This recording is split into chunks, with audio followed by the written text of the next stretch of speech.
talk's been quiet, too quiet. But when smoke rises, Cosmos brings the fire. GWP, yeah, we rise from the block. Guys with powers on the move, time to put smoke on lock. He running drugs, running guns, think he can't be stopped. We the mega hero squad and we taking that shot. GWP, yeah, the city gon' see. When Cosmos calls the plate, that's a whole new league. New York in the business, but we fight as a team. Guys with powers, baby, welcome to the regime. Cosmos in the sky, that's hell on the lead. Cosmic energy crackling like a star going free. He the brain, he the plan, he the calm in the heat. When the city's on the line, he the one you wanna meet. Jazz, take the sellers, yeah, she burning like a nova. Radioactive girl, turn the block into a supernova. She flying through the night with that isotope glow. If you dealing in the shadows, she gon' let that fire flow. Low phase in the cut, tear shifting through the planes. Multi-dimensional mind, chaos energy in his veins. Weapons disappear, nah, they ain't coming back. He drop them in the void like a one-way track. Dominico on the bias, yeah, he built like a tank. Skin tough like amber, strength heavy like a bank. You can shoot, you can swing, you can pray, you can run, but he's standing in the doorway like I'm not the one. Then the twins hit the scene, Trey and Shamika. Turbo twins moving fast like a double feature. 5 feet apart, nah, that's when they lose it. But side by side, they unstoppable bruisers. Flip, kick, combo, 2-person flow. Second gen heroes with a legacy to show. Buyers, sellers, villains, everybody getting checked. When the walkers hit the block, that's respect. Yeah, we rise from the block. Guys with powers on the move, time to put smoke on lock. He running drugs, running guns, think he can't be stopped. But we the mega hero squad and we taking that shot. GW, yeah, the city gon' see. When Cosmos calls the play, that's a whole new league. New York in the palace, but we fight as a team. Guys with powers, baby, welcome to the regime.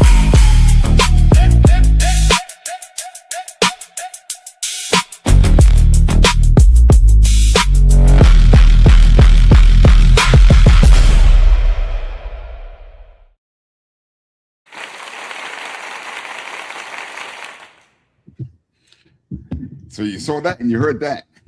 Welcome, ladies and gentlemen, boys and girls, to the Guys with Powers Kickstarter launch stream.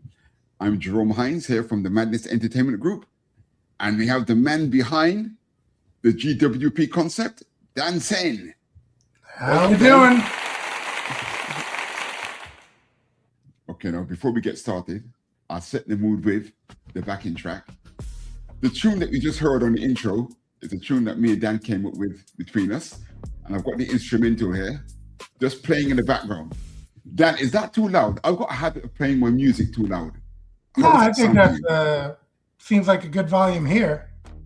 That's all right? Okay, good. Yeah, just your basic All right, background. nice one. Okay, so what we do is, I don't want to run out of time. I'm going to be drawing the main man. Right, I'm going to be, during this launch, it's going to launch at 12:30, so about 30 minutes from now. So while we're on, I'm going to sketch a picture of the main man, Cosmos. And during that time, we'll just have some banter and we'll go through the concept and see what's in store for the readers out there. So I'm going to remove myself. Okay, I'll show you the beginning. Right, I'm going to start, it's customary. I believe in the process of starting with a skeleton, right? So the main guy from Guys with Powers, the leader, is a guy called Cosmos. And I'm going to draw him. He's got like powers in his fists. So I always say to people, the most important bone in the body is the spine.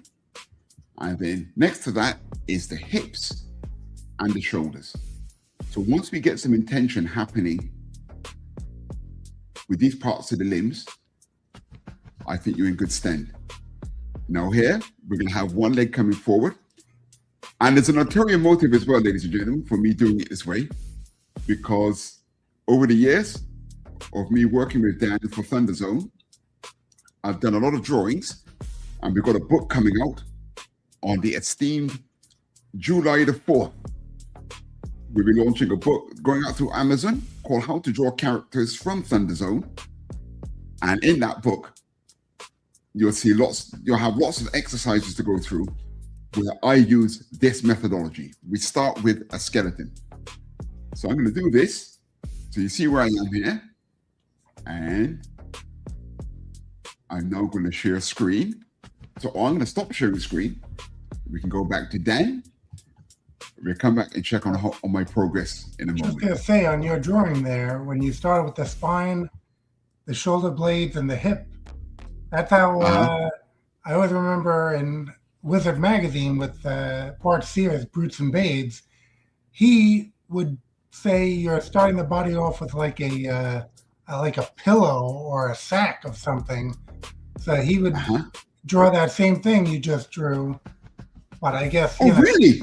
Kind of making sidelines to kind of make it like I said, a pillow or a sack of potatoes or something, I guess. So yeah, it would be that same, the vertical line, the two horizontal lines, and I guess he would just put two lines in to connect those to make it like on the sides, to make it like a sack or a pillow.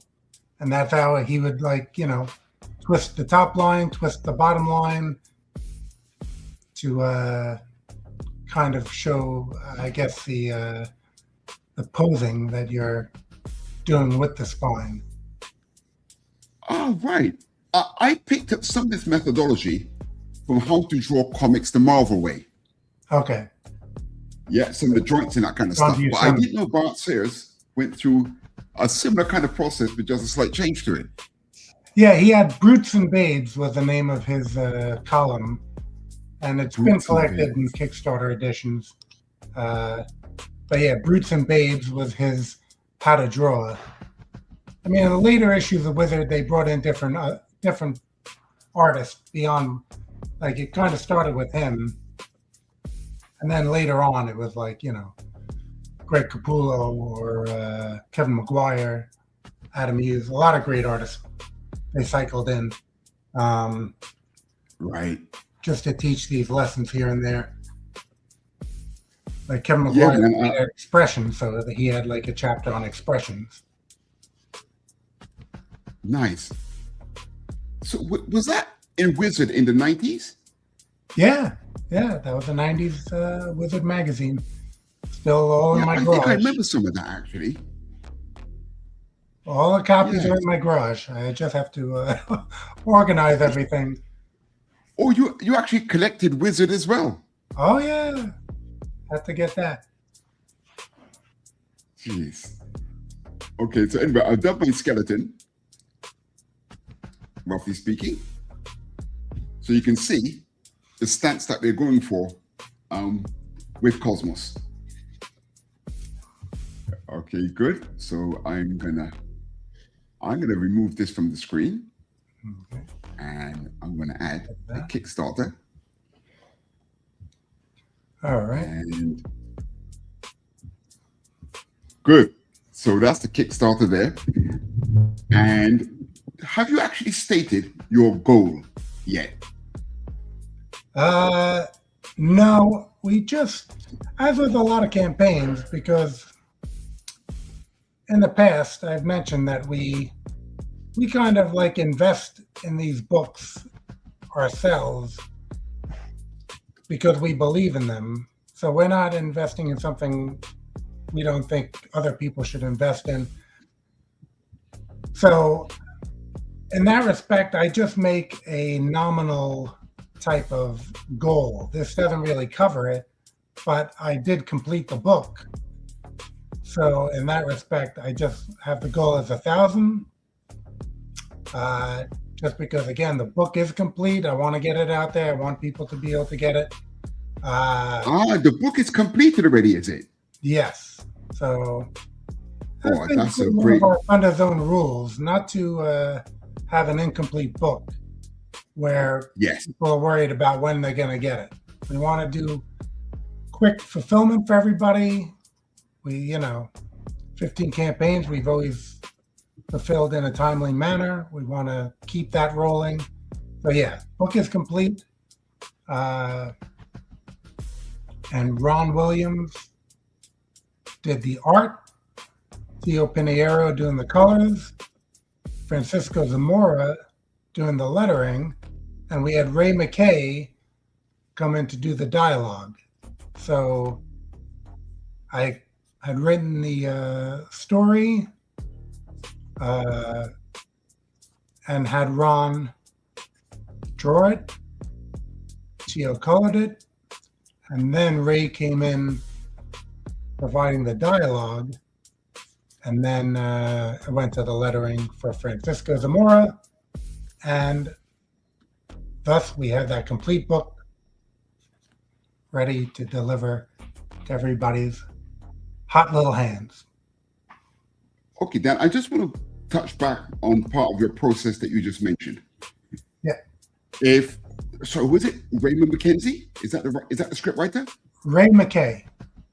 Ray McKay, sorry. Yeah. Right, so what exactly did you hand to Ray? Was it like just a plot? I handed to Ray the script that I had written for Ron. Okay? In that respect, you know, if a scene is more action-based, where the actions are something that I have to get across, then there's no dialogue maybe on that page. If I have to make sure that Ron gets the expressions right from what they're saying, there is some dialogue that I write on those pages, but I don't really polish it up. So Ray was able to see all the art and colors completed. So he was able to see, you know, all the panels and how much room there is for lettering in each panel. And he's able to see my script, where again, between the action and the dialogue that I wrote, you get a sense of, you know, what's going on. And of course, you know, we have emails if he wants to, or messaging if he wants to me to clarify anything as he's going along in this process. So yeah, throughout all that, Ray was able to complete the script, and then we got it going to Francisco to do the lettering.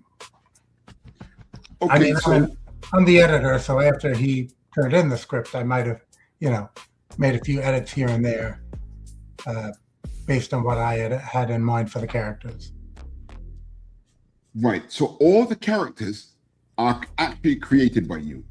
Yes, that's correct. Right, so the characters are all your creation. Okay, excellent. Let me see if I can... Is there any major influence that made you come up with Guys with Powers? Well, I had, I think I mentioned it last week, the Dominican background, which I'm being half Dominican, and I didn't have a Dominican character, so I actually had designed Dominico first, I believe. All right. Okay. Yeah. And, you know, I guess at the time of my birth, the Dominican family was in Queens, and this book takes place in Brooklyn. But, you know, that general area, I've, you know, always had family there my whole life and friends there. So it just seemed like I've seen Manhattan depicted a lot in comics. Yes. I mean, Spider-Man's from Queens. I don't know how many of those writers are actually from, you know, New York and Queens and Brooklyn. So yeah. I just wanted to kind of put out a book that infused that element in a book. And as you can see today, you know, I'm not here to upset anyone, you know, wearing a Met hat. Because I usually, you know, I'm not even that gigantic sports fans, but the Knicks did win. I don't have a Knicks hat, but it's the same color, blue and orange. And hopefully we don't have any opposing teams tuning out right now. But I said, let me represent a little bit this whole New York thing with the Knicks winning. I had an uncle actually who worked in Shea Stadium where the Mets played, and used to go see the Mets every once in a while. So the Yankees as well. My cousin had season tickets for that. But at any rate, like I said, I had to kind of like bring out a book that kind of represented that a little more. And, you know, I mean, I have Impact International with heroes from every different countries and everything like that. And I've always tried to. Was that with Nigel Flood? No, Impact International. I did a crossover. Issue 3 was a crossover with his Globalist. Ah, that's right. Sorry, yes. Yeah. Correct. But yeah, I just figured, you know, a lot of the teams I have are all mixed in different ethnicities or whatever. And then same thing with this team. But, you know, I just wanted to maybe throw the balance off a little bit from some of the other teams. So in that case, we have, you know, just the one Caucasian and, you know, Hispanic being Dominico, which I guess depending on which colorist is handling it, he may not get his background straight out. But okay, now Dominico is the large character, a bit like Giant Man, correct? He's not a giant. Okay, maybe that. So not a giant, just a that very big guy, particular right? cover may have thrown him into that respect, but I think if they pull up this other cover, and soon we'll be launching, and all the covers will be revealed. So at that point, you'll see that he's, you know, he's a bigger dude for the team, but not, he's not growing 10 feet tall or anything. He's probably like 6'5", maybe 6'6". Right. Ah, okay. Okay, sorry, hold on, Dan. We've got one of our regulars here. Oh, okay. Hey, guys, it's Kerry.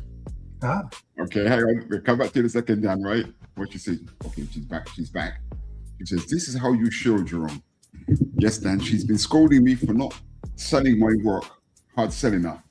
So obviously what you're doing here, you're teaching me a lesson on how to show. Yeah, well, once we launch in 8 minutes, then the shilling will really begin. Well, actually, hold on, Dan. Let me just remove your screen for one moment. Yep. Right. I'm going to add my screen. And Kerry, who we've got here, this is her. Oh. You see, okay, her pen name is Shadow. Okay. And you see here, well done, Kerry. This is very, very well done. You should be proud of this. This is her Radioactive Girl. That is great. It's nice, right? Really like that. Yeah. Yeah, very nice. And for any of you who've tuned in to Madness Entertainment Group, when I'm around, basically, I often do a show, again tonight, every Friday night at 1 a.m., correct? Sorry, every Saturday morning at 1 a.m., which is Friday night. I do Late Night Art Attack with Raoul Missiu. And he did this a couple of weeks ago. The guy I'm drawing now, this is Cosmos from Guys with Powers. And Raoul did this a few weeks ago, which was really, really nice. So yeah, no, that was it's coming out. That was excellent. Good stuff. Yeah, so I had to let me remove this, let me put this back. So, got 7 minutes until launch, yeah? Yeah, it's coming. Okay. So actually, I've just got to a stage in my construction. Let me just show you where I am. Okay, so you see here, we've got the fundamental flashing out and the dimensions, which I always do in purple. And now I'm going to put in the trajectories. which I always do in orange. So I'll just put a couple of these, then I'll go back to you, right? So in the book that we've got coming out, you'll see that I always want to make sure that my students know the direction of different aspects of the anatomy. So here, for example, this leg is coming towards us. Cosmos leg is coming towards us. Then it hits the floor. And now it's kind of slightly going away from us. So that means that our camera is at a low angle. And someone that I've always liked with this is Gene Colan. He often has his camera very low. And you know that movie called Pacific Rim? Yeah. Yes. Del Toro, the director, he said that the reason why the first part is so different to the second part was that he, as a director, he kept the camera quite low, which is a very powerful way of directing, especially when you're dealing with giants. But the sequel didn't follow that. That's why it doesn't seem as powerful. Yeah, if you're not taking that worm's eye view, then Yes. that doesn't lend to the effect. Yeah. So I'm just Well, going to put these even so contours in in. the old Godzilla movies, they probably didn't do that as much as they did with newer Godzilla movies. Yes. I noticed that Jim Starlin, one of my favorite comic artists, he often has the camera a little bit low. I always wondered why he did that, but yeah, he does. Okay, so there's my contours in. Sorry, because I teach people how to draw.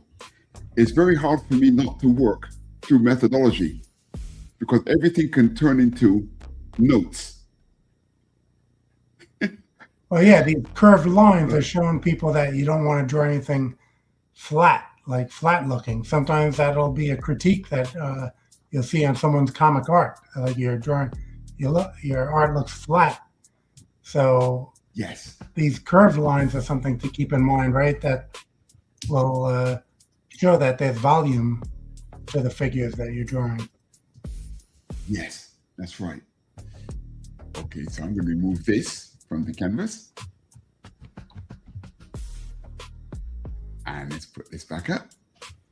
I better get to that launch page so that Yeah. Okay. you're ready for it when it occurs. Let me see how to do that now. I think if I go, now if I click that, I just get to this pre-launch page. So let me try to go to this. And this will take us, yep, that should take us to, okay. Let's click on this. I'm ready to launch. I know we have 3 minutes still, but let's get the screen prepared so that there's no more surprises. Ready to launch. They tell you some rules about launching. Yeah, so it says here 40-day campaign, $1,000.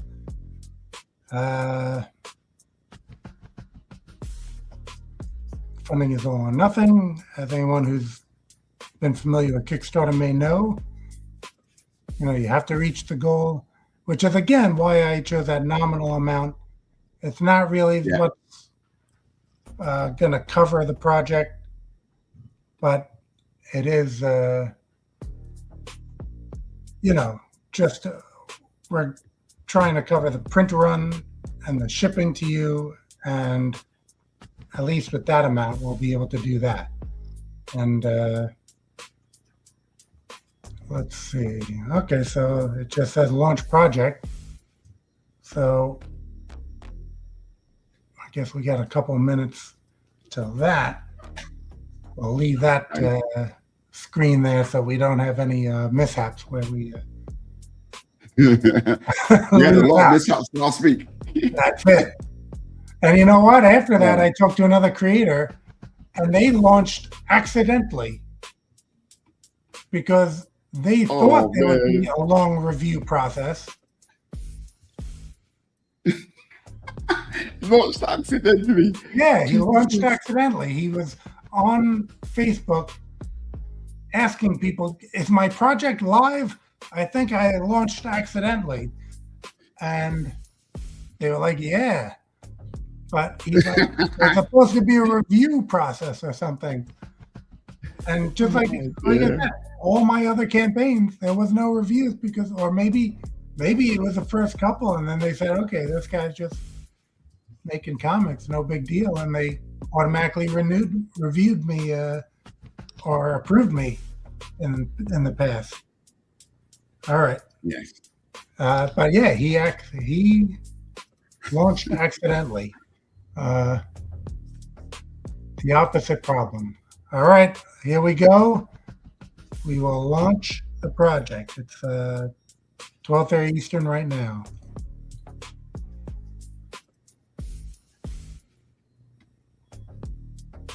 Congratulations, your project is live. All right. Live, is it? God damn. Now let the shilling begin. Excellent. So actually, something that I'm doing now, right? Let me just quickly put my drawing up. Is Cosmos has he wears dark glasses, right?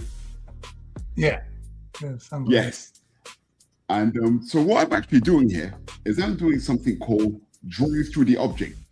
I've drawn the eyes even though they're going to be covered. And I learned this from the editor of Judge Dredd. He showed me that even though Judge Dredd, you can't see his eyes, it was Brian Bolland back in those days, right? This was UK. Yeah. He said that, he would often still draw the face underneath to make sure the helmet sat right. And yeah, it was a really good piece of advice that he gave me. Yeah, So no. So I just quickly highlight that. But let's have a look. Remove, add this back. Okay, so it's like, oh, we've got 20 done already. That was quick. Pledge. I should open another screen because I want to respect people's privacy and not if they don't want to be named. But I can open another screen and see. Okay, Kerry says it's 5:30 in UK, and congrats on the launch. Okay, well, I Kerry. appreciate that. Let's see. Can you drop campaign link in chats? That's a good idea. I put it in. It's in the show notes, or? No, I must confess, I'm possibly the world's worst producer. And let me find, I've got the campaign. Hold on over here. Hold on, yeah. Oops. I've got it up here somewhere. Okay, here we are. Let me refresh this screen because you've launched it already.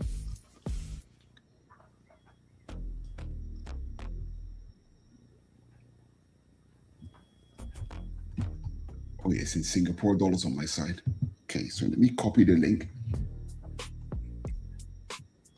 Now, do I put this in the private chat? Kerry, my assistant producer, is it private chat that I paste this in? No, the private chat is just me and you. Just me and you, right? So yeah. Where would I put this in the comments? Comments, yeah.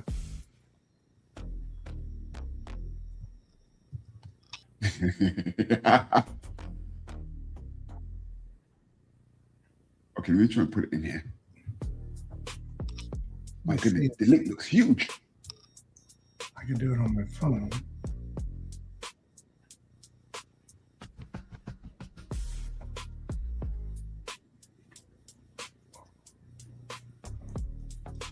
Okay, Kerry's asking you a question here, Dan. Oh, okay. Do you have a favorite character in your comic? In this comic? Well, I guess as I mentioned, I'm half Dominican, and we got the Dominican character, then I might go in that direction. But when I write a team book, I'm careful not to go out of balance with representing all the characters, giving them their moments to shine. So, in that respect, I think the book maintains a balance. But yeah, I like Dominico, and I heard you on another show where you mentioned that I have blue eyes, and in actuality, that is from the Dominican side of the family. So go figure. Right.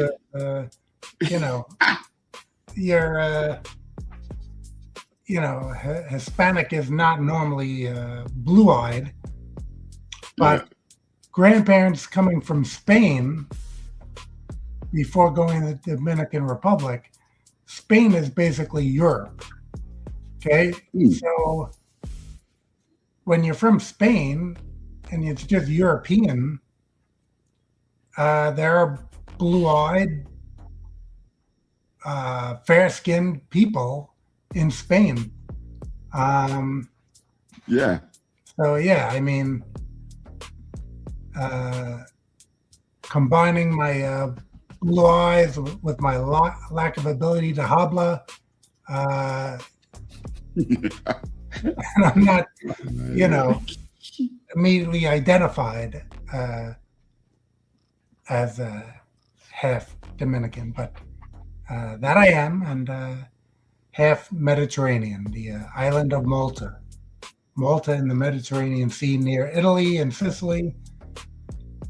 So. Well, I went to Malta many years ago, actually. Oh, there you go. That's very something. nice place. Yeah, they filmed Popeye with Robin Williams over there. Right. Yeah, but yeah, Malta doesn't make the news much. It's a smaller island, so. Yeah. But I remember I was over there. I was driving those little Jeep things, and when you get to what's called a roundabout, right, you're supposed to give way to the traffic coming from your immediate right. They drive on the left, like we do in the UK, not on the right. And then I quickly learned that there was no rules. The biggest vehicle had the right of way. Ah, okay. That's one way to do it. Yeah, but really nice place. Yeah, well, actually, I used to play. You talk about Dominican Republic, right? It's kind of like Caribbean, right? Yeah. Well, you know that Caribbean music, steel band, the oil drums, the steel drums. But that's why I went to Malta. My steel band, we were hired to go and play at a Maltese music festival. Oh, wow. That's why I was there. It was absolutely brilliant. Yeah, sometimes I get notifications of Malta Comic-Con. I say, should I get down there to Malta Comic-Con? I'm in a Facebook group about that. I did not know that they had a Comic-Con. Yeah. So sometimes I think to myself, I have a couple Maltese characters, but unlike, I used to exhibit at New York Comic-Con when I lived in New York, and I would probably have the only Maltese character in the whole place. If I go to Malta Comic-Con, there might be a lot of people with Maltese superheroes, right? Yeah. Captain Malta will be at the table next to me. Who knows? The Cross of Malta, that'll be another comic across the aisle from me. It'd be like, well, that's no big deal. You get a Maltese character. We all have Maltese characters. The only Comic-Con where there's all these Maltese characters. I should probably show the other covers, I guess. Yeah, go on then. Debut them here. Never seen them. Kerry's lurking. She's the old Jerome. I think she's scoffing at my terrible skills of sharing links. Just thanks for messaging me. Yeah. We'll do some fun out to celebrate launch. Which one is in Dominico? Yeah, I sent her the link on the private chat. Alternate cover here. Yeah, okay, nice one. Well, that one we had on the pre-launch. Who did this? This is Alexander Nascimento of Brazil. And Hey. yeah, I think he did a great job. I was, describing the personalities and everything to him. Yes. And I think he did a great job in showing their personalities. And we talked a little bit in the past about how PHAZE is a bit manic. So you can see he's got that kind of exasperated expression. Okay. And yeah, but here, okay, so that, again, colors by Tio Pinheiro. This one we had on the pre-launch, but here we're debuting this cover by Sean Hill. Oh, right. I've not seen this before. Yeah. Oh, look at that. The worm's eye view we were talking about. Exactly. He must be a Gene Colan fan as well. That is nice, man. That is a nice cover. Yeah, he's been doing some phenomenal work. I think he's done work now for the Big Two as well. So I had gotten this a little while ago, and again, had it colored up by Tio, who did a fantastic job with it. And yeah, I really like you said, that angle. Yeah. Did a great job with Radioactive Girl, as did Kerry, I'll have to say, from a different angle.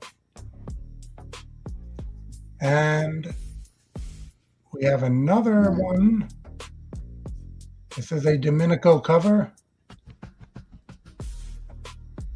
by Ray Orbino. Now, he's definitely got some Bart Sears influences there. Yeah, I can see that. Yeah. Yeah. Yeah. Ray, I knew from the convention scene, and just a phenomenal artist. Had him do a number of pinups in the past, and just thought, again, breaking out with my own Dominican hero as a half Dominican, I said, let me get Ray to do a solo cover for him. And as I had mentioned in the past, one cover made it kind of look like he was holding something green or whatever. It was just a design element that I did where the palms were colored green, just to kind of balance out the little green emblems, the leaves for the Dominican flag that are on his chest. Right. Yeah, the chest symbol you can see is pretty much the Dominican flag, but then I made the whole costume kind of mirror that as well. I didn't know what the Dominican flag was like before I saw this, Yeah, I guess it's not, I mean, just like the flag of Malta. When are you going to run across that, except if you're hired to do a musical gig in Malta? Most people aren't going to come across a Maltese flag. And then now you got this Dominican flag. But let's see. And then we have this cover, which is not an actual cover. It's just an example to show you that we will put your character on the cover with one or two GWP members as a special limited indie superhero cover. So you get your character in print. You get 2 copies, I guess, one to bag and one to read, and you get your character immortalized in the indieverse. Nice. And in the inside, inside of the book will be as with all the variant covers, you'll have the same story, but these are just, special covers that we're making available to everybody. You can buy the cover even if your character is not on it. So you can back to have your character on it, and that's limited to just, I think we only have 5 spots. So once those are gone, those are gone. Right. I mean, you've drawn those covers, right? ThunderGuard came out of one of those covers because we had, what was that? Was that the Supercross Defenders of Europe campaign where we had Matryoshka from the that's right, Defenders of Europe? The Citizen, I think. Huh? I think Citizen was on. Oh, there's been so many covers, I'm getting confused. I think Citizen was there. Yeah. Variato.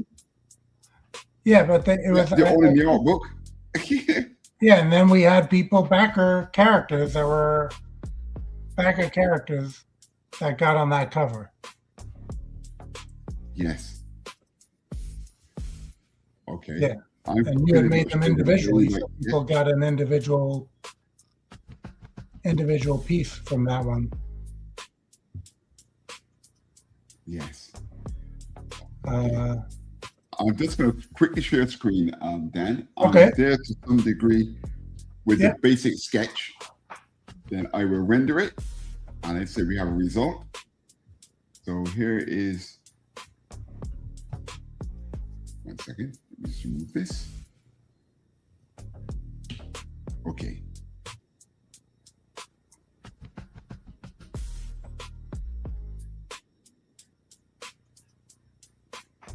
Yeah, I'm liking it. It looks great. I like that you put some detail in the sneakers because that's part of the New York culture there is the sneakers. And yeah, I'm guilty of having a few too many pairs myself because you just get hooked on getting the latest Jordans or something. And a matching hat. That's part of the thing. You gotta have the hat, matches the sneakers.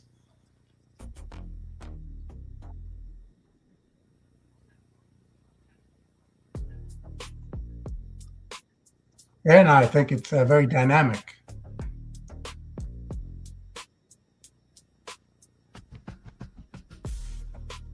Showing some great emotion there. And that chest symbol isn't so easy. But you did a great job with that. Oh, are you muted? I don't hear you.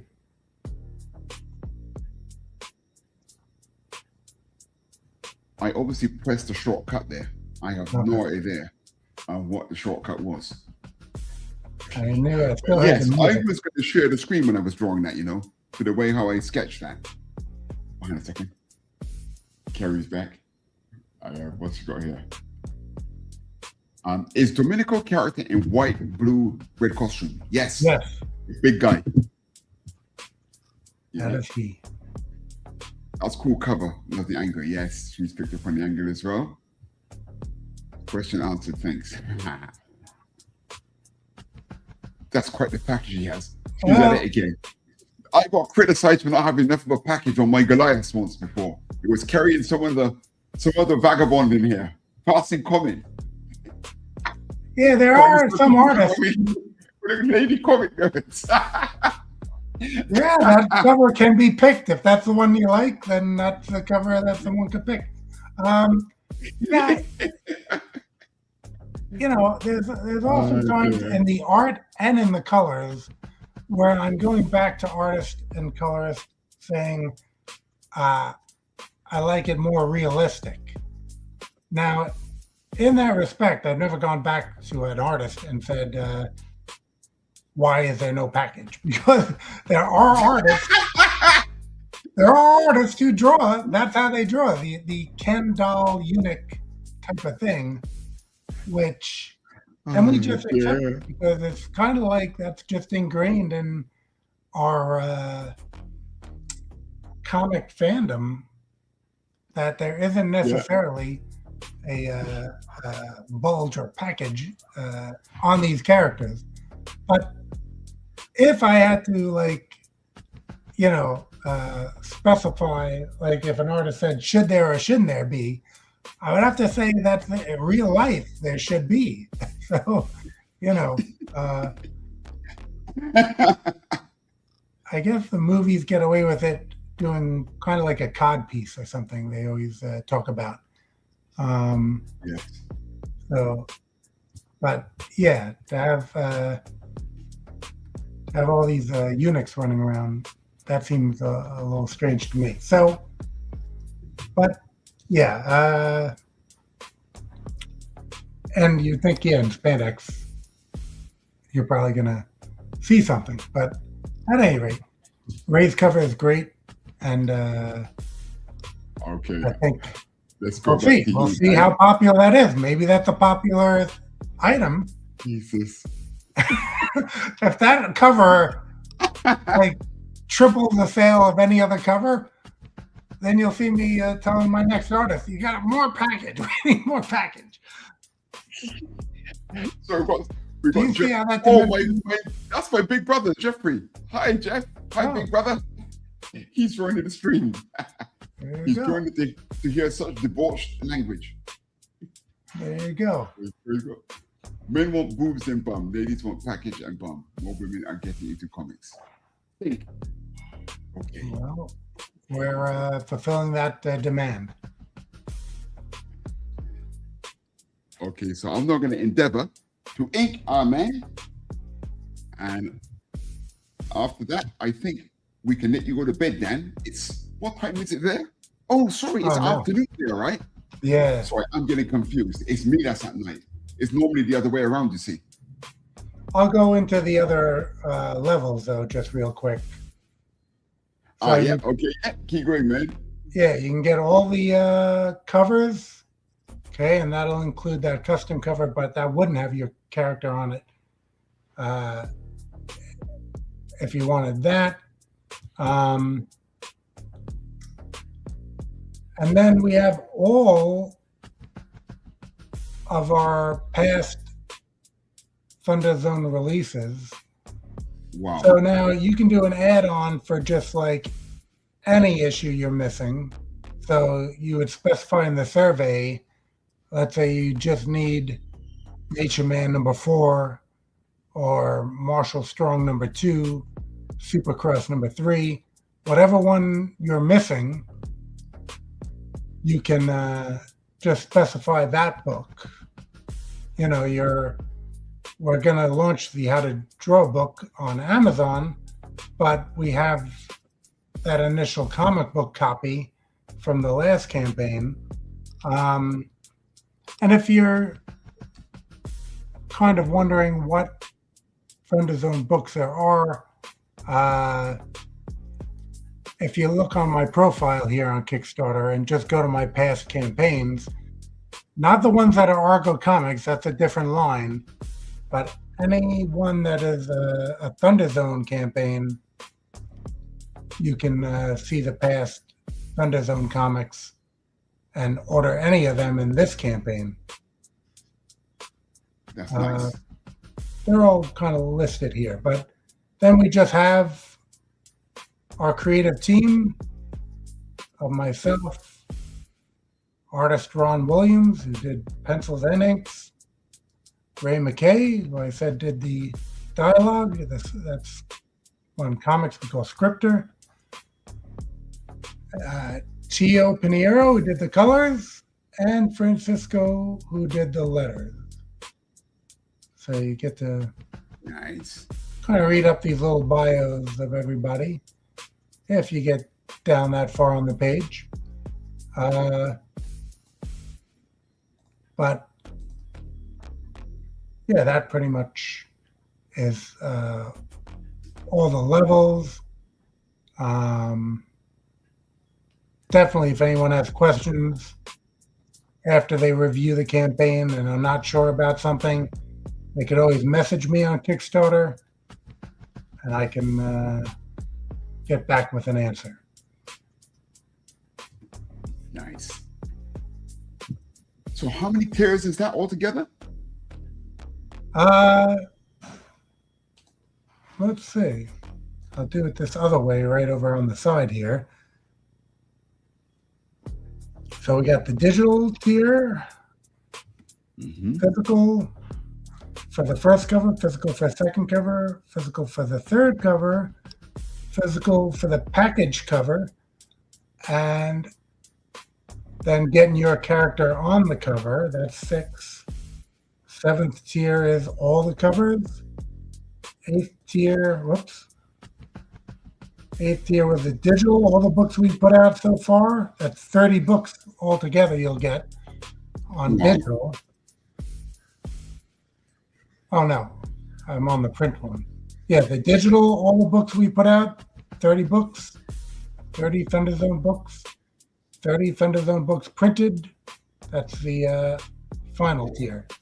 But like I said, with the add-ons in the campaign, after you just want to pledge for one of these covers, and then you want one of the other ones, you can do one of the other ones as an add-on. So if you just have 2 covers you like, you could do that. Or you can get one of the covers, your favorite, and maybe you need 5 of the other ThunderZone books, or there's 10 of them that you're looking to check out. You could just pick the any back issue add-on and then multiply that by 5 or 10 or however many you want. And oh, nice. Yeah, you can kind of tailor make your order to be anything you want out of ThunderZone Comics. And if there's any questions on what I want, is this cover and that cover plus Supercross number 2. If it's, difficult for you to figure out how to do that, you can just message me and I'll kind of walk you through it. Nice. You got some great covers there, man. Yeah, I thought so as well. I mean, I always want a cover by the interior artist, just so no one thinks we're doing some type of bait and switch type thing. So this cover that we have on screen right now, Ron did the story. Ron did that main cover. And there's no reason to try to find a better cover artist than the story artist, because Ron is just an exceptional artist. I think that's one thing in ThunderZone that, being I won't say an artist myself, because I'm just writing and editing these days, but I drew Argo 5 #1, and I have my own eye on what I think is good comic art and what I don't appreciate. So I'll stand by the quality of the art that's coming out through ThunderZone, and the fact that I think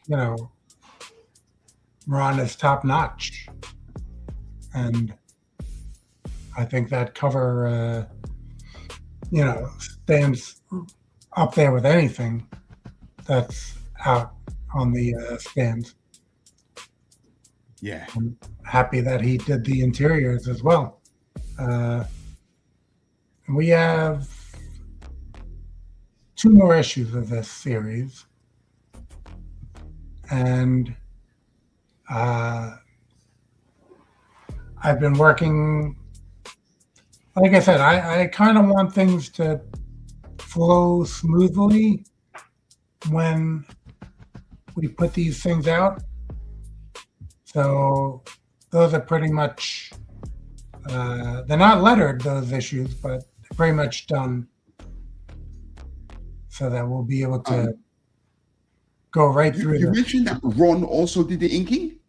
Yes, he does his What nice one. His own inking, yeah. Because I've met quite a few artists, right, that can't ink, you know. Uh-huh. Yeah, inking is a bit a strange job. And just because a person's a good artist, it doesn't always mean they can ink. But, you know, he's got no problem, mate. Yeah. I mean, these days, if I'm going to have someone ink, they got to be a digital inker if they're just inking. Because not everyone really has the large format printer and the bristle board that can run through it for them to print out something you send them to ink physically. Yes. I think in the past when I tried that, and again, I didn't know the inker, but I think he was just kind of printing it out on a regular printer. And in that respect, you're going to lose a lot of detail. Yes. Right? Because you can't, I mean, these things are drawn in a 10-inch by 15-inch space. And now if you're inking it so much smaller, a lot of that detail gets lost. So, yeah, it's one, if you're skilled enough at digital inking, then that becomes an option. Yeah. Yes, I only got into digital inking as really convenience. Yeah, I mean, things have come a long way in the past 10 years or whatever. Like I was telling you on another show, I have the Wacom that you draw on the screen and the line shows up on your monitor. Yeah. And then you're not even drawing directly on it. And it's a head trip that, you know, myself and others couldn't really get past. And now with the Cintiqs and everything like that, where you're drawing directly on the screen, that is where people can, you know, and just the tools that have come out. Yeah. What is this thing that I see you mention it on the Late Night Art Attack? The stabilizing. Oh yeah. Yes. That was a major problem with some of the early stuff, man. You know, when you ink traditionally, your hand has got like a natural stabilization, but digitally, that's not really there. But yeah, they kind of remedied that. They've kind of changed it up. Yeah, I mean, a lot of times I'm doing edits for an artist to show them, you know, maybe something different that I wanted. And I'm still, you know, doing it with a mouse. And, you know, after 20 years of publishing, I guess I'm proficient enough at that. But sometimes I'm like, undo. I get the line right, undo. And Yeah, man. Sooner or later, because again, I haven't really been doing a lot of art, so I haven't invested in the Cintiq, but it is something, or I should probably even just try to use have somewhere around here. I have a pen with that. So probably making edits on that would be easier, but there's not going to be any tools on that, like stabilization, or I don't even know, probably just one undo. Probably not multiple undos. You can't work in layers. Yes. On the iPad. So, yeah, I think about it. But I have a drafting table and a lot of bristle board. So if I ever find myself with the time, I think I'll try to use up some of that. Yeah. Bunch of Micron pens, Pentel pens. Every time I would see a new pen someone was using, I would go and order one of them. Like, what is this Sakura pen this guy's using? This brush pen. I gotta get one of those. I'm not gonna do anything with it, but I gotta get one. Well, you know how people talk about late women going on shopping sprees and spending money uncontrollably, right? Yeah. When I would go to a stationery store, I used to get that kind of vibe. You see different pens, you want to try them out. That's easily done, man. At Bristol Board, I had so many different kinds of comic paper, all stocked piled up in my studio. Oh. I had a time of buying lots of Japanese art. The Japanese paper, to me, has a better texture than Bristol Board. Okay. Yeah, I started drawing a lot of my stuff on the Japanese paper. I think Strathmore is the brand that yeah, very popular over here. Now, do you have 11 by 17 or do you have like A3 and I know you work digitally. We have to buy American paper. If we want like your dimensions, we have to buy the blue line. And what I started to do actually was there's a quality paper that you can buy called Melotex. That's just a standard kind of paper, but it's actually like Strathmore, and it's a fraction of the price. Oh, okay. So I used to buy Melotex and print my own blue line stuff on it and hand it to artists who I was getting to draw things for me. Oh, okay. Yeah. Actually, I put some questions here because I went onto my phone just to check out. Carrie asked if I was in the Madness Facebook group, which I'm not sure, because I know I'm subscribed on YouTube, and I pop into different shows and sometimes comment. I've been on some of the Silverline shows and stuff like that, but the Facebook group itself, because I'm in a lot of groups. I'd have to go check. I'd have to go check that after the show. Yeah, sorry. I'm doing a poor producer's job here. Let's have a look. Yeah, Kerry's been back. Yep. Hang on, let's have a look. We had that one already.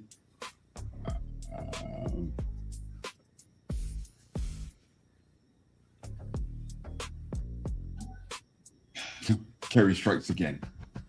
What we got here? I'm drawing fan art with the quote, "Back these nuts."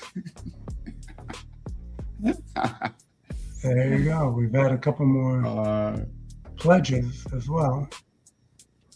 Oh, okay. When paid, I think I want the cover with cool visual angle. All right, nice. Nice. AI viewer stream. Oh, is that spam? Sometimes these things pop up. What was that? Is. This. Oh. AI viewers. I'm not yeah, sure that's spam. It's spam, right? Yep, they're trying to get you to check out that website, I guess. Dana, are you in? Oh yeah, sorry, yeah, you just read that one. Manuscript.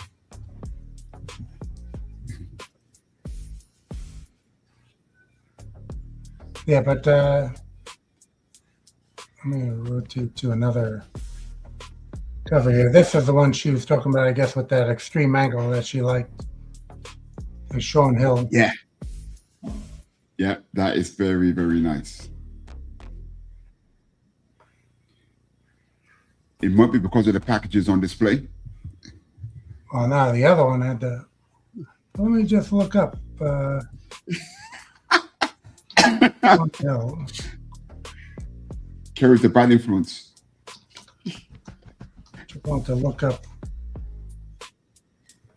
what Sean. Let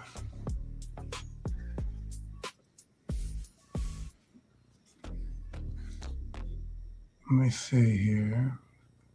Just want to, because I do look for his art.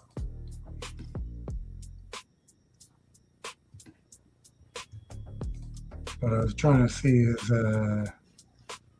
kind of credits.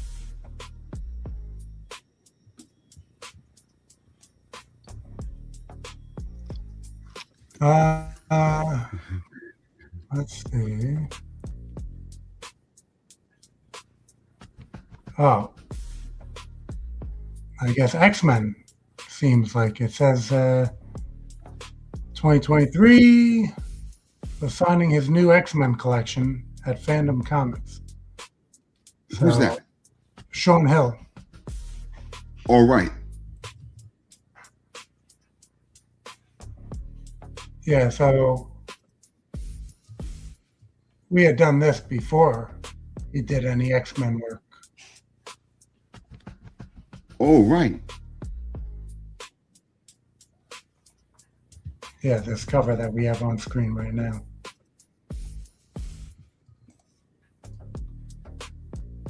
So yeah, but I knew that he had gone on to some bigger projects. Nice. I thought back then when I got the cover, I could tell that this is a guy who has some artistic chops, you know. Mm. How did you find him? Yeah, it must have been. Sometimes I'll come across artists on DeviantArt, if you ever go on that Right. website. Okay. But I believe Sean was through Facebook. So, Instagram, you'll also occasionally come across artists. But yeah, it really come through a variety of ways. I mean, look at Raul. We have a couple pinups, including his Cosmos. Oh, yes. Included in the series, and he's a contact from YouTube. Yeah. Even though we used to go to the same comic store, maybe not. Oh, yeah, that's an amazing story, man. Yeah, not the same years, but we were at that same store. It's a brilliant story, that, you know. You saw the video I sent, right, with the signing. That was the store that he used to go to, and that I used to go to. Man, that is so Jay and Silent Bob as well. What was that? That the vibe you got in that video is very Jay and Silent Bob. Oh, yeah, it's so authentic. Yeah, that was the store signing we were doing over there. That friend who I'm with, Johnny, he's the one who went to School of Visual Arts and had classes taught by Eisner and Gene Colan and, a bunch of different comic legends that taught there. Well, that must have been cool. Yeah, he was in Brooklyn. He was in Flatbush, Brooklyn. So, again, this comic takes place in Bed-Stuy, Brooklyn, Bedford-Stuyvesant, which we just called Bed-Stuy. I had family from Greenpoint in Brooklyn. But, yeah, Bed-Stuy, again, it's a rougher area. I thought that would be a good place for a comic. And this is something that, again, maybe some writer in Ohio, not that you can't write a great story, but you're just going to kind of get what you get from TV and movies. And most of that's going to be Manhattan, I guess. Yeah. So I try to give an authenticity in these books. Well, again, my knowledge of America is pretty limited. But when I was looking through, a lot of the artwork that you supplied me, to do the trailers and all that, I remember the very early days of Luke Cage. He lived above an old cinema. And I'm not sure where Luke Cage was set, but definitely GWP gave me some of those vibes that I had. It wasn't Manhattan. It was definitely a bit more streetwise. I thought he was Harlem. Harlem. That's right. He's set in Harlem, right? I believe so. Yes, I think you're right. As a kid, I saw the Harlem Globetrotters a number of times. Oh man, With they were. You know, I grew up in England, right? Well, we were amazed at those guys. Meadowlark Lemon and Curly. Yep, Curly Neal, Meadowlark Lemon. Keith I still remember their names. Yeah, well, they were like, you know, a phenomenon. They were like in cartoons with Scooby-Doo and, you know. Yeah, man. They I were used to just try to draw those characters, you know. all over the place. But that organization actually started from some school, I don't know what city, Detroit maybe or something. Right. But the guy, the financier who decided to take him on tour, decided like, Harlem, there was a lot going on artistically there that he decided to slap that name on it rather than where they were actually from. And, where were they actually from? Like I said, I forget the. Let me just, I guess. I thought they're from Harlem. No. This one. Let me just try to check that out.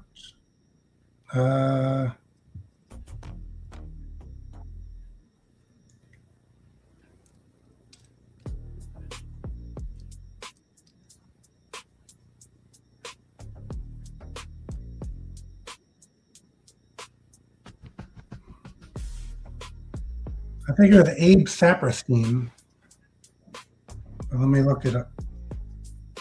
Yeah, the South Side of Chicago in 1926. They were from Chicago. Abe Saperstein says, I was right on that one. What the hell? Let's see. Abe Saperstein, the promoter who took over the team, later renamed them the New York Harlem Globetrotters to highlight their Black identity because Harlem was seen as the cultural center of Black America at the time. The name was marketing, not geography.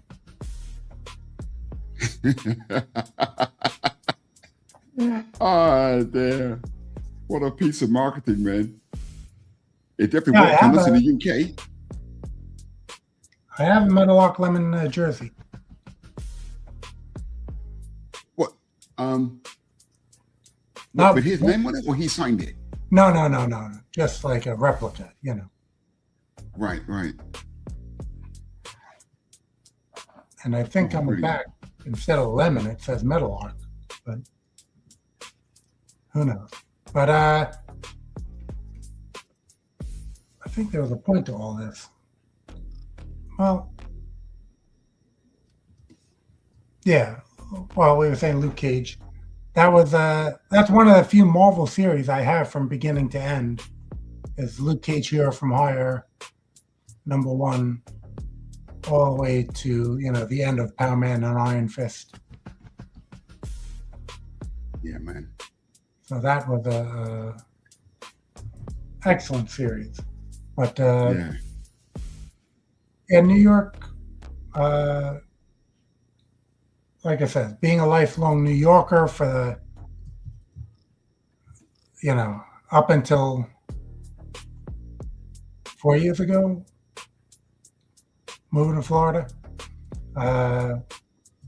my education is, I couldn't do a Florida comic yet, not with those 4 years of research.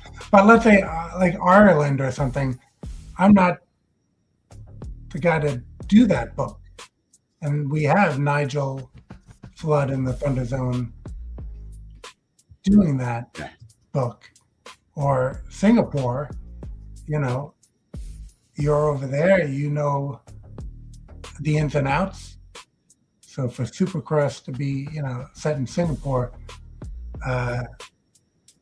you're the right man for that job. Not that you have to be in the area that you're writing, but it just adds another level Or, well, how long were you in England compared to Singapore?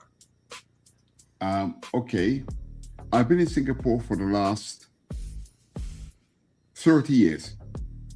Okay. So I spent about 32 years living in UK. I can't believe that half my life I've been here. Half and half. I don't know where the time has gone. Yeah, there you go. So, again, with England, you'd still be able to, know the ins and outs of that and do an authentic thing, where I would have to, go to my research of watching many episodes of Benny Hill to be able to try to do a comic book set in England.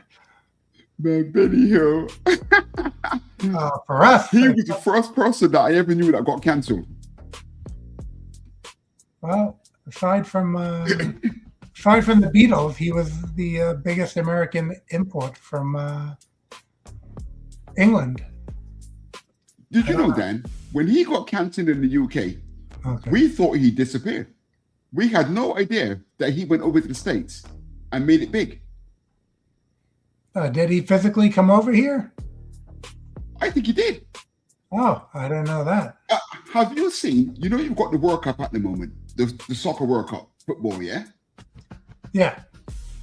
Have you seen the viral videos of Brits who are falling in love with America? No. Okay, they're everywhere at the moment because in England, we're fed a steady diet of that you guys are gun-toting lunatics. I'm not kidding.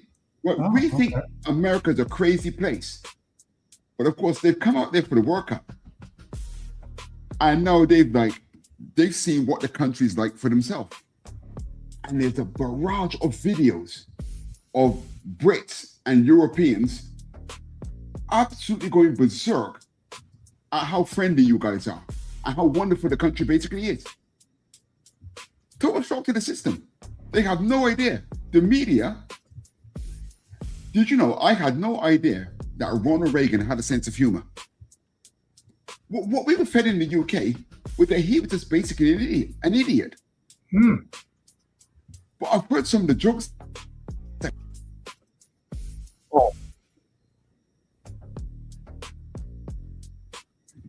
I think you went silent again. Yeah. It mutes everything. Yeah, well, Ronald Reagan did movies with the monkeys. With a what, sorry? I said Ronald Reagan did movies with a chimpanzee, so how serious can he be? Bedtime for Beppo, I think it was called, or something like that. Yeah. Back when he was an actor. Yes. But I heard some of the jokes that he told now, things that he did when he was around. I think he had a really good sense of humor. I had no idea he was a funny guy. Oh, okay. Yeah, he had to be, he was, I think they said being an actor and everything, that likability is kind of what helped him get elected to begin with. So, yeah. I don't know the rest of the world's view on him, but he came across as kind of likable over here. Man, in the UK, we were fed 24/7 that man knew nothing. Wow. Which might have been true, but what you often judge someone is their sense of humor. And I had no idea he was such a joker. Yeah, man, he told some really good jokes that I've since discovered on social media. Yeah, well, that's, I guess, you only get until you're there, which is why, again, it circles back to what you were the saying, authenticity of what you can put in a comic. Like I've mentioned, that I had a career in law enforcement, and I'll see some comics where, again, I guess it's from what people have seen on TV and stuff like that, and you can't have every career, and a lot of these things, no one has worked as a Jedi, so it's understandable that has to be written just by whoever, but with crime fighting, maybe someone who had a experience in law enforcement might be able to give you something a little bit more accurate on that. And yeah, in that career, as I said in one of our other streams, is the fact that I had time to bring customers to the jail and get to know the corrections officers. And when I did the Big House Blues comic, it was well researched from the Big House Blues comic, for anyone who doesn't know, is the superheroes are corrections officers, and it's a giant prison for supervillains. And again, that's a lot of time going to the jails, talking to the corrections officers. I had enough there to be able to do that book authentically. And again, that's a 4-issue miniseries, all available on the current Kickstarter. I'm shilling like I'm supposed to be doing. You can get all 4 issues of that in this Kickstarter. Just make it an add-on, and you'll have all those. You'll have that entire series. Just popping back to the Kickstarter to see where we're at. Okay, let me bring that up. Yep, we're at 191, 19% funded. 5 backers. I'm going to thank the people who backed so far in case they're watching. Nice. Yeah, we did get someone on pledging for the digital deluxe, so he'll get all 30 of our past ThunderZone releases, including your Supercross issues and the How to Draw Characters from the ThunderZone, my 4 issues of Nature Man and Big House Blues, Nigel's The Squad. Got Ezekiel. I don't know if he's in watching live, but he was in the ThunderZone chat before, and he had Chronicles of the Metaversal. He has a book. Your fellow Singaporean? Is that? That's right. Okay. Yeah. Okay, Kerry says here, it's a great cover. The angle really has your eyes excited on where to look first. Yeah. So she's probably going to buy that one. Dan, show some pages on the Kickstarter. Yeah, that is something that I was going to do prior to launch last week, and I was having problems on my Kickstarter page, but that is definitely something that we have to add into the campaign to have those sample pages.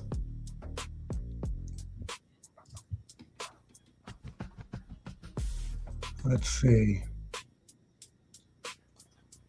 Story. Could do that right now. Why not? Live. Let's see. I'll go after the covers. And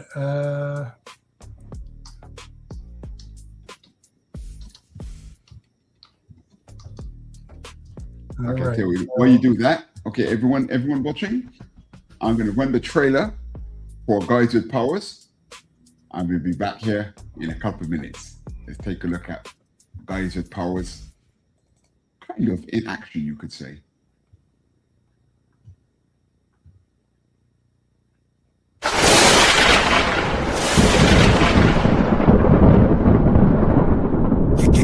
New York's been quiet, too quiet. But when smoke rises, Cosmos brings the fire. GWP, yeah, we rise from the block. Guys with powers on the move, time to put smoke on lock. He running drugs, running guns, think he can't be stopped. We the mega hero squad and we taking that shot. GWP, yeah, the city gon' see. When Cosmos calls the plate, that's a whole new league. New York in the business, but we fight as a team. Guys with powers, baby, welcome to the regime. Cosmos in the sky, that's hell on the lead. Cosmic energy crackling like a star going free. He the brain, he the plan, he the calm in the heat. When the city's on the line, he the one you wanna meet. Jazz, take the sellers, yeah, she burning like a nova. Radioactive girl, turn the block into a supernova. She flying through the night with that isotope glow. If you dealing in the shadows, she gon' let that fire flow. Phase in the cut, tear shifting through the planes. Multi-dimensional mind, chaos energy in his veins. Weapons disappear, nah, they ain't coming back. He drop them in the void like a one-way track. Dominico on the bias, yeah, he built like a tank. Skin tough like amber, strength heavy like a bank. You can shoot, you can swing, you can pray, you can run, but he's standing in the doorway like I'm not the one. Then the twins hit the scene, Trey and Shamika. Turbo twins moving fast like a double feature. 5 feet apart, nah, that's when they lose it. But side by side, they unstoppable bruisers. Flip kick combo, 2-person flow. Second gen heroes with a legacy to show. Buyers, sellers, villains, everybody getting checked. When the walkers hit the block, that's respect. Yeah, we rise from the block. Guys with powers on the move, time to put smoke on lock. He running drugs, running guns, think he can't be stopped. But we the mega hero squad and we taking that shot. GW, yeah, the city gon' see. When Cosmos calls the play, that's a whole new league. New York in the business, but we fight as a team. Guys with powers, baby, welcome to the regime.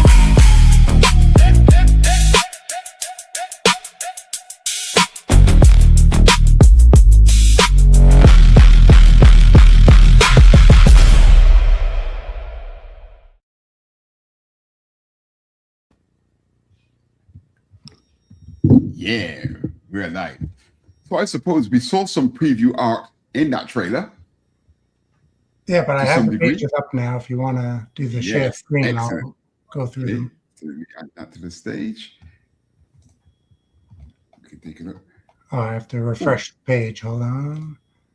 Oh, my brother just dropped in a comment. Very interesting insight. Surprised about the Harlem Globetrotters. Yes, Dan, we had no idea they were from Chicago. There you go. No, man, we bought that in UK. We bought that hook, line, and sinker. We thought those guys were from Harlem. You know, actually, in that law enforcement career I had, when I started, one of the guys, one of the other officers, was a former Globetrotter. Wow. That was something to see. He was a tall guy, and he was working now as a police officer. But previous to that, he had been a Harlem Globetrotter. Nice. Go figure. But all right, so I'll just show off these sample pages. Again, Ron Williams doing the art, Tio Pinheiro doing the colors, Ray provided the script, and Francisco Zamora had done the lettering. This is some reference I had sent Ron with Bedford Stuyvesant, or Bed-Stuy, Brooklyn, as we call it. So, you know, it's not just like random Manhattan, which even some comic artists will just do skyscrapers. It's not particularly Manhattan. Yeah.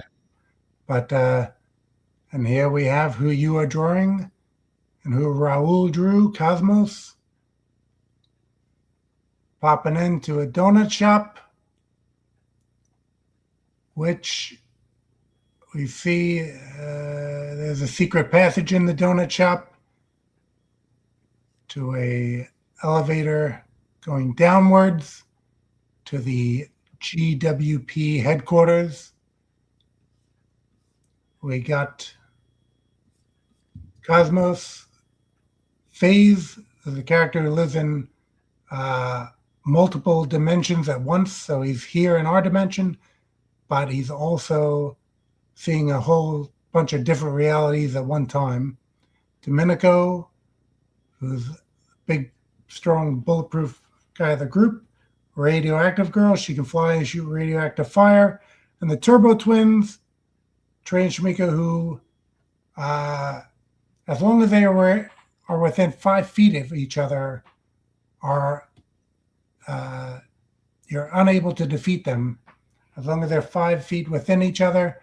Mostly acrobatic fighting, kind of like the best thing I can go towards is like tag team 2-person maneuvers that you might see in WWE, where they team up to do different moves. Think a little of that. And they're related to Cosmo, right? What was that? They're related to Cosmo. Yeah, they are the niece and nephew of Cosmo, and Cosmo could fly, shoot cosmic bolts, and he was the leader of another team with the Turbo Twins' parents. And, I won't spoil anything like that because we get into an explanation of that in the story. But, nice. Yeah, this people can, blow up at home and see I have everybody's names, powers, basically kind of a roll call where, if you need a scorecard at home, this double-page spread will do that for you. So I think it was Paige Alfred, actually, who I have another campaign in pre-launch, Earthfall, which is, I guess, 10 indie publishers all getting together for a story. So we all have 7 pages in this book, Earthfall. So, on my Facebook, which is under my name, which is on this Kickstarter here, which is also on your screen under my picture right now as I'm talking, I have a link for that pre-launch. So people can kind of sign up. Well, I'll tell you, here's your game plan. Go over to the GWP Kickstarter, pledge for that, and then go over to the Earthfall Kickstarter and just click notify me upon launch. And then you'll be able to get... that sounds familiar. I think I've seen that somewhere. Yeah, I had it on my Facebook. Okay, that's where I've seen it. Yeah, Alfred Page has Chess, who is his superhero group. They're part of it. My Death Squad from Argo Comics is part of it. And Nigel is actually in there with his Celtic clan. Right. So, yeah, there are a number of publishers who all have 7 pages each in this kind of an alien invasion story. Nice. So, if you search Earthfall, it'll be the first one that shows up, but it's in pre-launch. So we have this Kickstarter live right now, and hopefully we'll gain some momentum with this one into the Earthfall campaign as well. Yeah, Paige has a character called Blowtorch. Yes. I like that guy. Yeah, it's a good character, that. Yeah, we actually have one cover with Paige's Pinpoint character. That's another character he has, Pinpoint. Yeah, Pinpoint, yeah. And he's kind of like fighting Sensei X from my Death Squad team.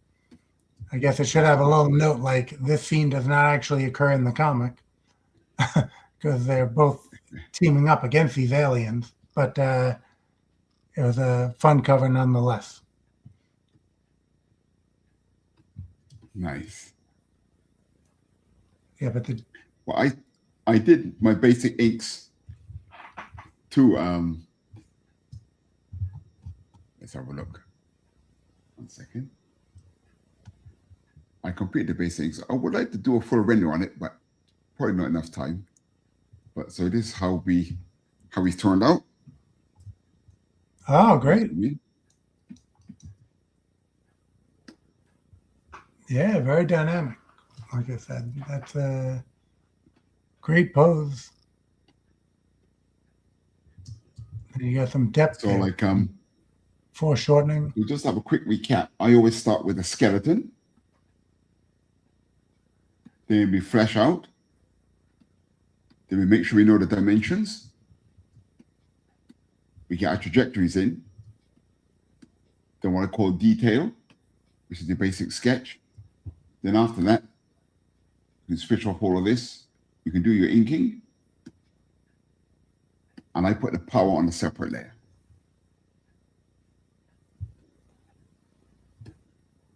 Yep. And Yeah, that's a segue. I'm just going to play a trailer for the art book we've got coming out. Back here in a minute to wrap up. But let me just play the trailer for the art book that goes through this process with lots of ThunderZone characters. As you'll Launching see. July 4th, right? That's right. Launching July the 4th. Here we go. Paying tribute and great homage to the United States of America on its esteemed 250th birthday comes How to Draw Characters from the ThunderZone Activity Book, a 188-page activity book that launches on July 4th, 2026. Written and illustrated by Jerome Judge Hinds, president of the Association of Comic Artists Singapore, comes the ultimate tribute to the birthplace that brought to the world the splendor of superheroes and comic books. Jerome is a creator and senior editor at USA-based ThunderZone Comics, and in the book, he shares with you the knowledge and methodologies of his work from over the past 8 years, all neatly wrapped up in a 10-chapter step-by-step tutorial. He covers full-length character construction, studies in hands and feet, secrets in foreshortening with props and weapons wielding, plus penciling techniques, inking, digital coloring, and even comic book cover layouts. It's all here and available in both soft or hardcover. And if you really can't wait to get your hands on the physical thing, there's always the digital guidebook edition available for pre-order now. How to Draw Characters from the ThunderZone Activity Book, with Jerome Judge Hinds launching Independence Day 2026. And available now for digital pre-orders, exclusively from Amazon.com.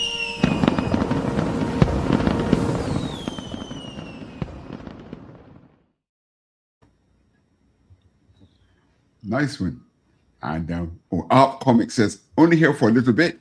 I'm at work on my lunch break. That's Nice one. Tony Petrie, the creator of ThunderZone's Angel and the Owl and Angelfish. The Owl and Angelfish. All right. Okay. Yes. And he's part of our Thunderstruck story. We won't even go into that right now, but there is another project from ThunderZone, which will be a crossover with a whole bunch of our characters. Right. Right? Okay, good. I'm looking at the total here. Okay, it's got me at 246 Singapore. So it's about what, $200 your side? US? Yeah, let me just see right here. Go to project overview, dashboard. So yeah, we're at $191, 19% funded, 5 backers, 39 days to go. I mean, I haven't, since I launched it while we're here, I haven't really done any social media posts about the fact that we're live.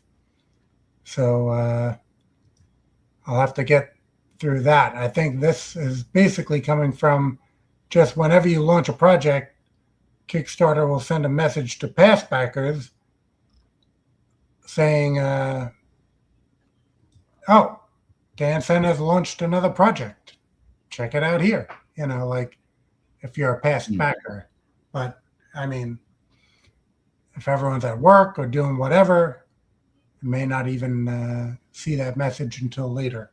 but I'll do some social media posts and people will, get the word out, get that, do that shilling as Carrie has recommended. And, Carrie's a legend. we will get that going. But yeah, like I said, I love her Radioactive Girl piece. Really Indeed. wonderful art. Okay, we'll take another look at that, shall we? Hang on, yeah. Let's have a look at the fan art that's coming so far. There's Carrie's Radioactive Girl. Yeah, she did a great job with that black with highlights. Yep. Something I have on a number of characters. Yeah, spotting is always brings things to life. And that's what I was meant to ask you, Dan. As you can see here with Raul's rendition, he's got like cosmic leggings, right? Yeah. Like space. If he was in motion picture, would that be like a fabric?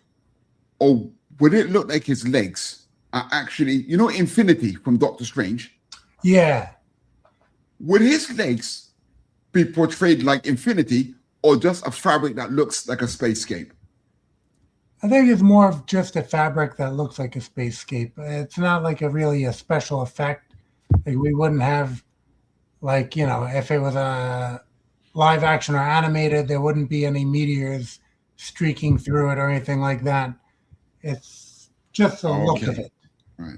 And yeah, I mean, I would just have to make sure that if that ever did make it live, that it didn't look like glitter or something like that, because you can't walk around in Brooklyn with glitter tights and or Bed-Stuy specifically and make it out alive. I mean, that was a rough area. If you had like Adidas triple stripe pants and Jordan Nikes on you, you'd probably get beat up, being that, Jesus. there are two different brands or whatever, and you're not allowed to do that on the streets. So, right. You have to either rep one or the other, Adidas and Nikes.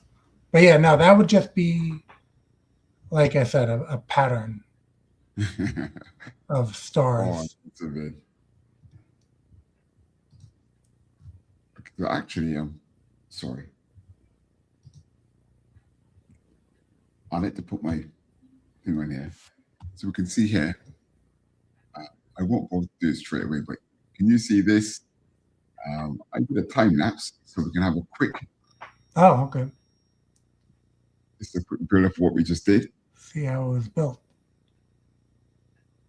Yeah, these are quite useful. Time lapse.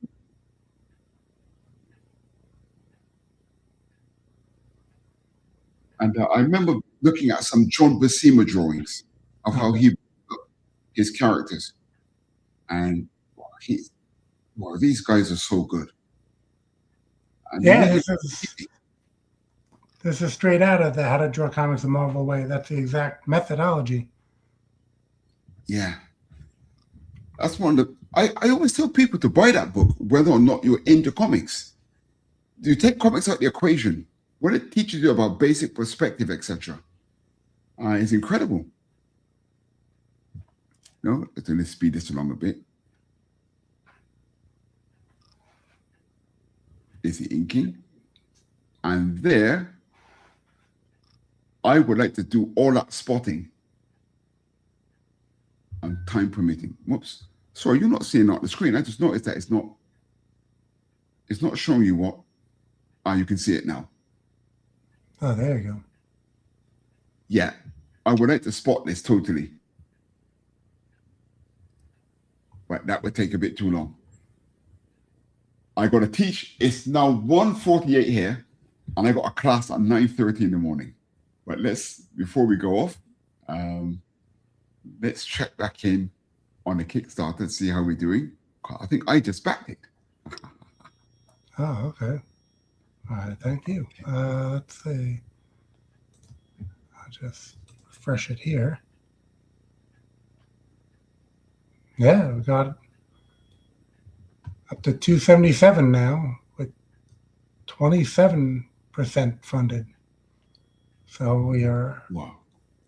on our way. Oh, so I did check. Oh, so you put it over 39 days, yeah?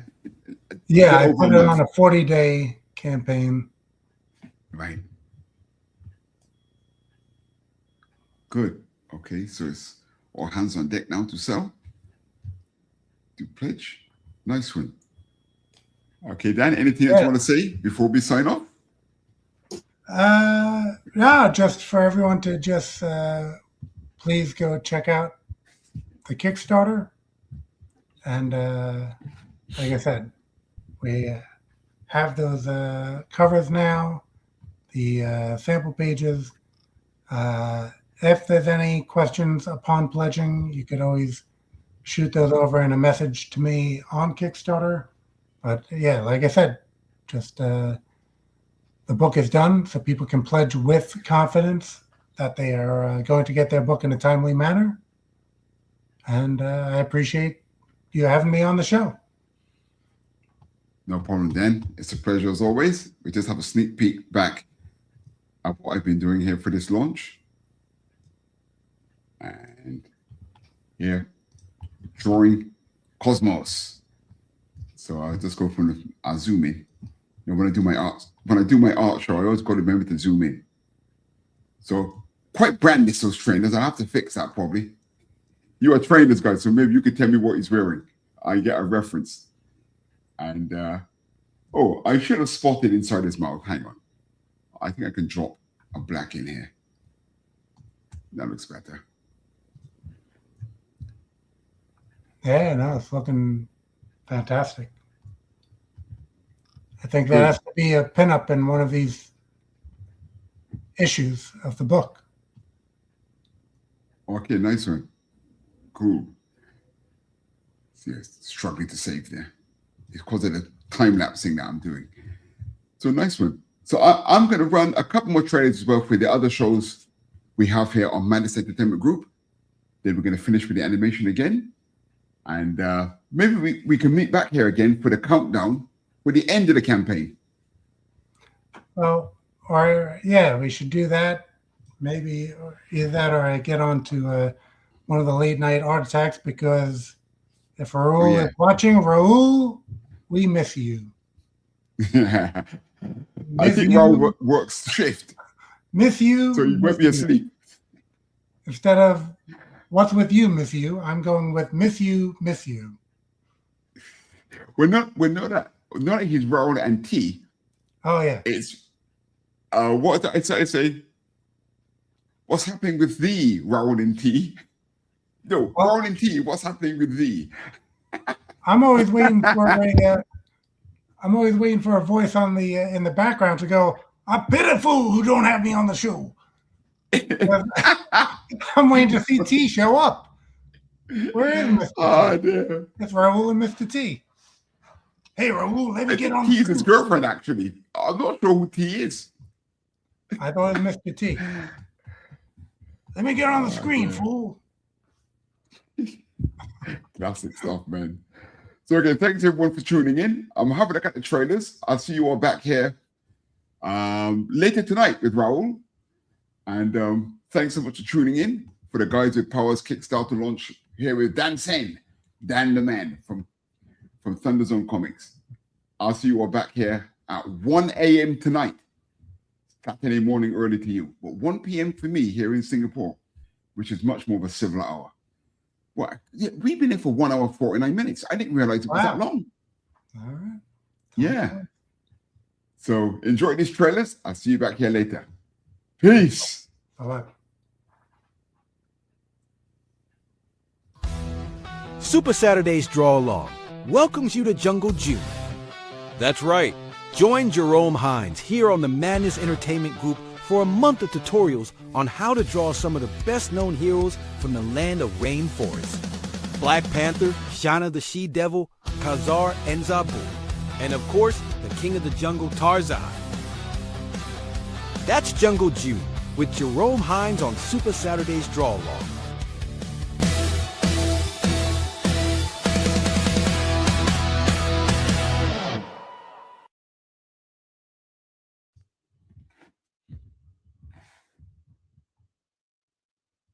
Previously on Late Night Art Attack.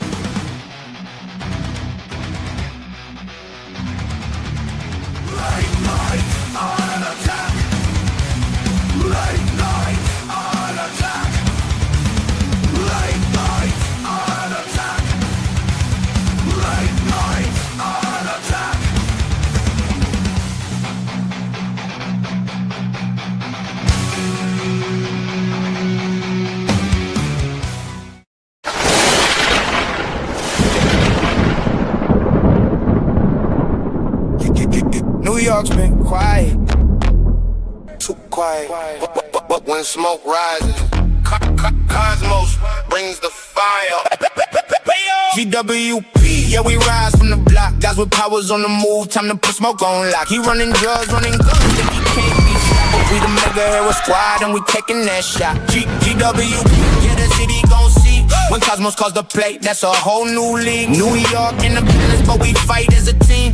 Guys with powers, baby, welcome to the regime. Cosmos in the sky, that's hell on the lead. Cosmic energy crackling like a star going free. He the brain, he the plan, he the calm in the heat. When the city's on the line, he the one you wanna meet. Jazz, take the sellers, yeah, she burning like a nova. Radioactive girl, turn the block into a supernova. She flying through the night with that isotope glow. If you dealing in the shadow, she gon' let that fire flow. No phase in the cut, tear shifting through the planes. Multi-dimensional mind, chaos energy in his veins. Weapons disappear, nah, they ain't coming back. He drop them in the void like a one-way track. Dominico on the bias, yeah, he built like a tank. Skin tough like amber, strength heavy like a bank. You can shoot, you can swing, you can pray, you can run, but he's standing in the doorway like I'm not the one. Then the twins hit the scene, Trey and Shamika. Turbo twins moving fast like a double feature. 5 feet apart, nah, that's when they lose it. But side by side, they unstoppable bruisers. Flip, kick, combo, two-person flow. Second gen heroes with a legacy to show. Buyers, sellers, villains, everybody getting checked. When the walkers hit the block, that's respect. Yeah, we rise from the block. Guys with powers on the move, time to put smoke on lock. He running drugs, running guns, think he can't be stopped. But we the mega hero squad and we taking that shot. GW, yeah, the city gon' see. When Cosmos calls the play, that's a whole new league. New York in the business, but we fight as a team. Guys with powers, baby, welcome to the regime.